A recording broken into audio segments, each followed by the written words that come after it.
probably the best way to think about this, especially if you're starting to think about omnichannel, is what is the right media mix? How do I start to introduce some new things? Does, as I introduce a new channel, does that lift my overall performance or not? Because it is, at the very least.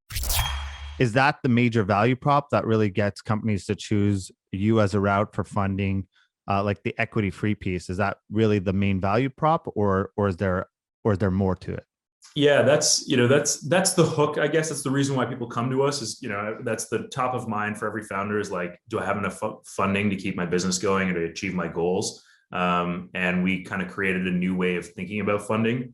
But in reality, capital by itself, you can get anywhere and you can just decide sort of what type of capital you're looking for. What we're really trying to do now is bring all of the benefits of having an experienced investor. We've seen 25,000 businesses now. We know what works. We know what doesn't work for which category, at which stage, in which geography. And we can actually advise our companies on, okay, here's $100,000 to spend, but you probably shouldn't spend it on Facebook right now. You should, your category is doing really well on TikTok, and so you should spend it here. Or a combination of direct mail and email, it could actually work well. Or, your click-through rate is great on your ads. Your agency is doing a great job, but your conversion rate on your website is well below your average.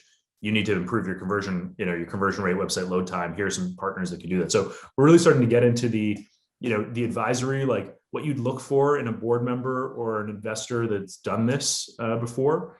My partner is on the Canadian version of Shark Tank, Dragon's Den, Michelle. And so she, a lot of people go on there and they're like, look, money's great, but I actually need somebody who's done this before. And we can sort of do one better, where we can say, this is what the data is showing in real time. Love it. So more than just dumping money in them like a regular VC does and says, go do it. Go get clients, go get more customers. You'll actually take on that role as advisor. Yeah, exactly. Without, you don't have to listen to our advice, right? Yeah. But we know what works. And so if if you have a secret sauce that works better than what we know, by all means, use our capital and execute your strategy. But if you're looking for some advice on what we're seeing in the market, we'd love to be able to help as well. Is there a niche that's been working really best for you guys right now? One of the things we launched actually earlier this year was a product called Clear Angel. And so these are for businesses that are just starting. One of the things we looked at, so we funded $2 billion to about 5,000 businesses now. And we looked at our data, though. We said no to 50,000 businesses. And that's because they didn't have enough history, or, they didn't have a repeatable business model. What we always tell people is if you once you know that you put $1 in and you get more than $1 out, either in marketing or inventory, then you shouldn't raise equity, right? Equity is way too expensive. But if you're still figuring it out, then maybe you do want to raise some venture capital or some equity, because if you're investing in R&D and product development, you don't know if the product's going to work, you don't know if people want it, then that's a great use of equity. And so we launched this product called Clear Angel, which kind of more simulates an accelerator program or an equity investment. We still don't take ownership in the company, but what we do is we say, look, we'll give you $25,000. We'll take 2% of sales until we get, for 4 years. And we'll put you through a program. So we'll match you up with a coach. You'll get access to a network. We'll give you a set of objectives, and we'll take companies as early as $1,000 or $2,000 in revenue, and we can scale them up to tens of thousands, hundreds of thousands, or millions of dollars in revenue in those 4 years. And it's a new program, but it's been really, really well received so far. So, I mean, you said something interesting where it's like, if you're putting $1 into advertising, you're getting more than $1 back. I'd love to just expand on this, because we live in the ROAS, the higher, the better. I need this, I need my 5X return, which, I mean, just is crazy, because 10 years ago, no one was even talking about these as a metric, when they were putting up a billboard. What's your take on what's going on and working with so many different businesses and seeing them grow? How do you map out, and I guess we're kind of going in a different direction here. Like, we're moving towards where tracking's becoming more and more difficult.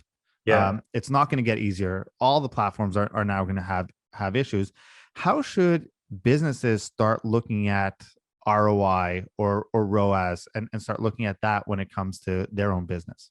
Yeah, it's a real challenge. I think if you've grown up in the heavy analytics world where you could track every pixel click and every, track a user across the internet. The spoiled world where we got Yeah, data instantaneously, right? For the exactly. last 5 years. Yeah. We're sort of swinging a little bit back to not all the way back, not nearly all the way back to the traditional world where it was these massive media buys, but especially coming out of the pandemic in an omni-channel world. I think the businesses that do the best are the omni-channel businesses, right? Meet the customers where they are, but you build a relationship with them across multiple channels. And this is one of the most challenging things because a lot of people, you start by advertising on Instagram, and you can build a pretty sizable business by advertising on Facebook and Instagram and build a direct response business. But if you want to build something, and I think the real question is, if you want to build a stable cash flow business and you're not that interested in growing it, you can do that, and you can optimize for your 5x ROAS, and you can continue to tweak, the ad sets and refresh the creative, and you'll generate a pretty, high margin cash flowing business. But if you're trying to build at no scale, at at no zero scale, scale. right? Yeah. At no Yeah. scale. It's a great sort of side hustle hobby, and Yeah. you pick up the customers when the ad prices are cheap. Um, but if you're trying to build a scalable brand, then you need to be able to think about entire full funnel. And one of the things that's interesting is sort of testing some of the programmatic ads, some of the out of home. I mean, it's really interesting as you start to think about out of home and TV. We've seen some of our most successful businesses run, out of home, TV, direct mail, and direct response. And you can do this. I mean, you can. There's actually great ways to buy programmatic ads by geography, by postal code, by zip code, whatever. And you can run these tests, and you can model out the lift that you get.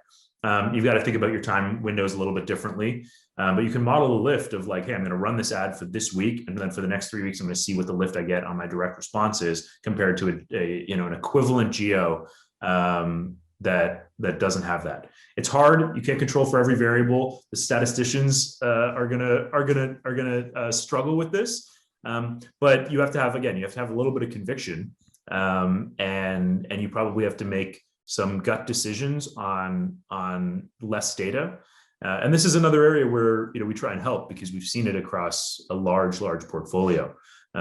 Because you're right. I mean, with iOS 14, it's getting harder and harder, and a lot of people are scrambling right now to think through what does that media mix really need to look like for my business to achieve its objectives. Yeah, look, even before this, I've always believed we were spoiled with the data. Like when I started running ads, we had to manually calculate returns, and it wasn't even like that wasn't the vanity metric at that point. Even at that point, I think businesses kind of have to start looking at it. I want to hear your thoughts of it, because my thought was always from an MER standpoint of like, how much of your revenue are you prepared to spend on acquiring new customers? And always look at that as like, so let's say you want to be at 25% of revenue to acquire new customers from an advertising perspective. Well, then great. The ROAS doesn't matter as long as you're making revenue and growing and you're within that 25%. That's kind of how you have to look at it. I'm wondering if you're seeing that trend as well right now. Yeah, I mean, I think for the people that are thinking about their business more holistically, we certainly are. I think one of the things that for fewer people think about, or fewer marketers, direct response marketers think about, is the margin profile, in the direct response. And I think this is one of the areas where, as you think about, so you think about the MER, and you think about your media mix, and then you think about your inventory purchases and the actual sort of COGS that you have in your products, and then you think about your pricing flexibility.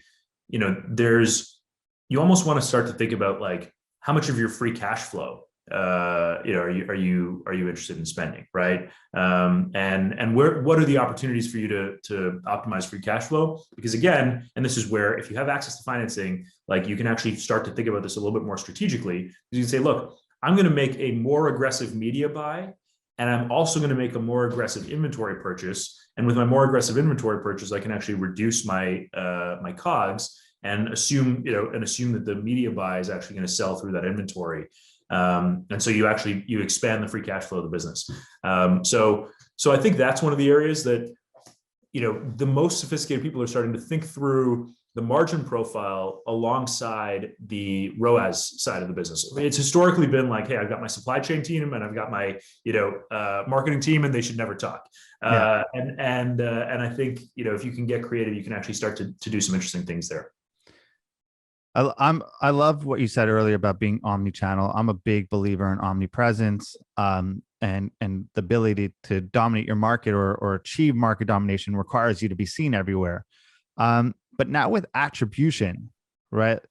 How do you make those decisions if you're a direct to consumer company and you're trying to be as strategic as possible? The delta is so wide sometimes, let's say on Facebook versus now adding in Snapchat versus Pinterest, and they're all attribute their sales a bit differently. How do you advise the businesses that come work with you around still being omni-channel, but also understanding that there's that double dipping, for lack of better words? Yeah, it's I think we haven't seen a great attribution model. A lot of people have tried to. Yeah. A lot of people have tried to. Honestly, I think that's the $1 billion industry. If you could a way to correctly attribute every sale, that's a $1 billion business. But yeah. Yeah, what I've seen work best is you really just try and optimize a media mix, and you sort of say, look, here's the mix. You try and control for as many other variables on seasonality and things as you can. But you I think it's almost like portfolio theory, right? That's